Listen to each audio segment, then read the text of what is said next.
In this video, I am adding pleats to my front trouser. You ought to have a firm understanding of making trousers before this video may become useful, though I expect you could add this to your first pair of trousers easily enough if you wanted to. You can find my accompanying trouser construction video series in the description, and if you like pleats or you like this video, please do like the video. I appreciate it, helps a lot. Firstly, I need to adjust the trouser pattern. On some new paper, I'm using a lighter, cheaper paper, I'm tracing around the top side of my trouser. I need to add a dart, basically along the center front line. There are many ways to make darts, I'll just do a very simple one. Make a mark about 1.5 inches or 4 centimeters from the top of the center front. With the top side of the original pattern, again, lay it back onto the new pattern. I am pivoting the original pattern's center front to the new mark I made. I can pivot it from anywhere on the inseam down to the hem. I am pivoting it from the knee. We need to make sure that the leg seam is the same length, only moved. Trace around the original pattern where it's pivoted and the center front mark we made. Take away the original pattern again.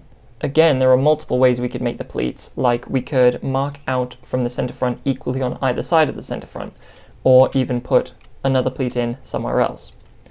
Since I pivoted the pleat open from the knee, approximately, I can draw a line from the top of the pleat to the knee. Cutting it out now, we can fold the sub-patterns and label them so that you know which original pattern they came from.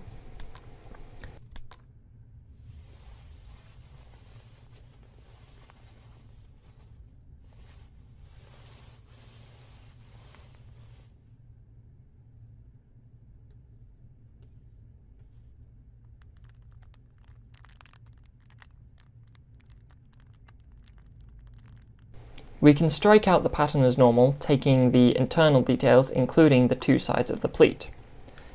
As we cut it out, we can cut notches into the inlay so that we can see the tops of the pleats as well as the slant of the pocket.